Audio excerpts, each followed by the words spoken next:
Welcome to Friday Night Radio, a space for reflection where we slow down and think beyond the surface.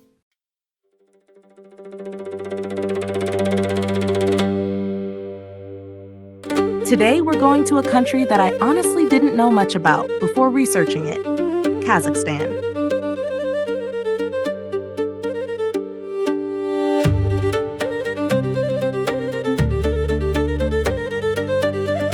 Where is Kazakhstan?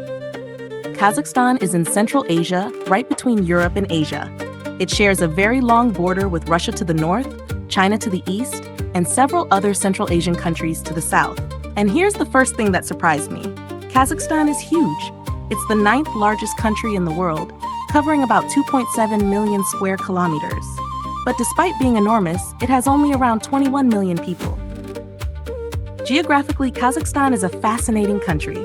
It's enormous, with vast open steppes, deserts, and semi-deserts, while the southeast and east are dominated by beautiful mountain ranges. Kazakhstan has a continental climate, which means the temperatures can vary dramatically. Summers can be hot and dry, while winters can be extremely cold, especially in the north. The south is generally warmer, while the mountain areas have a much cooler climate. So depending on where you are in Kazakhstan, the weather can feel completely different. The capital of Kazakhstan is Astana, located in the north-central part of the country. It's known for its futuristic architecture and modern skyline. The largest city is Almaty in the southeast, close to the Tian Shan Mountains. Almaty is Kazakhstan's main commercial and cultural center. Kazakhstan is a multicultural country, with Kazakhs making up the majority of the population, alongside significant Russian, Uzbek, Ukrainian, Uyghur, Tatar, German, Korean, and other communities. So when you look at people in Kazakhstan, you'll notice quite a range of appearances and cultural backgrounds. The main language is Kazakh, which is a Turkic language. Russian is also widely spoken, especially in cities and in everyday communication. So many people in Kazakhstan can communicate in both Kazakh and Russian. Kazakhstan is predominantly Muslim, mainly following Sunni Islam, but religion tends to be quite moderate and secular in everyday life. You'll see mosques, but you'll also see people living very modern, Western-style lifestyles.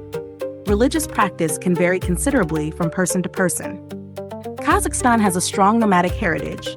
For centuries, people lived and traveled across the vast steppe, moving with their animals and adapting to the seasons.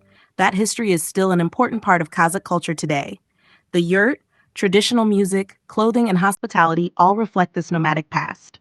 Horses have a special place in Kazakh culture. They were essential to nomadic life, for transportation, herding, and even food.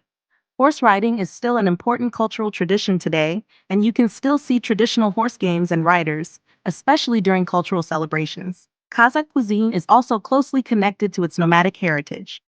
Horse meat is traditionally an important part of the diet, with dishes such as kazi, a type of horse meat sausage. And one of the most interesting traditional drinks is kumis, fermented mare's milk. It has a slightly sour, distinctive taste and has been part of steppe culture for centuries. Here's another interesting fact about Kazakhstan. It has a fascinating connection to the apple. The wild ancestor of the modern cultivated apple, Malus sieversii, is native to the mountains of Central Asia, particularly around southeastern Kazakhstan. In fact, the city of Almaty is closely associated with apples. Its name is often linked to the Kazakh word for apple, and the region is considered one of the important centers in the apple's evolutionary history. Kazakhstan has a resource-rich economy.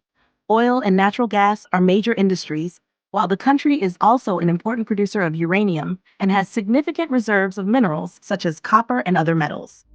Agriculture is another important part of the economy, particularly wheat and livestock, supported by Kazakhstan's huge areas of farmland and grassland. So, although Kazakhstan is known for its vast landscapes and nomadic history, its modern economy is also heavily connected to energy, mining, and agriculture. Modern Kazakhstan is quite different from the traditional image of a country of nomads and open steppe. In the cities, you'll find modern shopping centers, high-rise buildings, fast internet, and a growing technology sector. Digital banking and cashless payments are also widely used, making everyday transactions very convenient. And the country has invested heavily in roads, railways, airports, and other infrastructure, connecting its major cities across this enormous territory. Kazakhstan isn't only about its modern cities. Once you leave the cities, you'll find some spectacular natural landscapes. One of the most famous is Charon Canyon, with its dramatic red rock formations, often compared to the Grand Canyon in the United States. And then there are the beautiful Kolsai Lakes, surrounded by mountains and forests. These are just some of the places that make Kazakhstan an interesting destination for nature lovers. Transportation.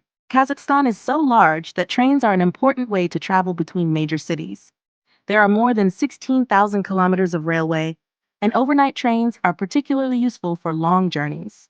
For travelers who don't want to spend many hours on a train or road, flying is much faster. Domestic air travel connects the major cities and tourist destinations across this enormous country.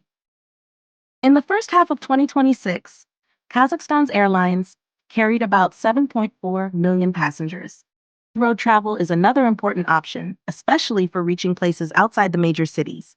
And with Kazakhstan's huge distances and wide open steppe, a long road journey can itself become part of the experience. During the Soviet era, Kazakhstan became an important part of the Soviet Union's industrial, military, and space programs. One of the darker chapters was the Semipalatinsk nuclear test site. The Soviet Union conducted 456 nuclear tests there from 1949 to 1989, including atmospheric and underground tests.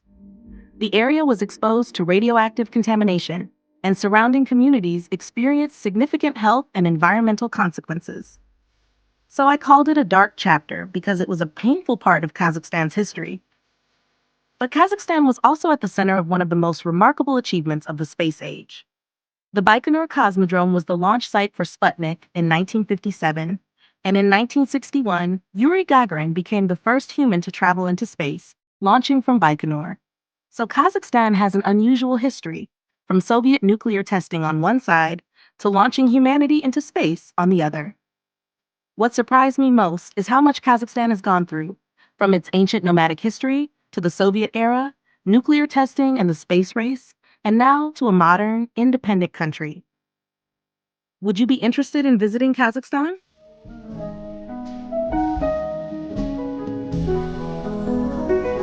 Wherever you are tonight, take it slow. This is Friday Night Radio.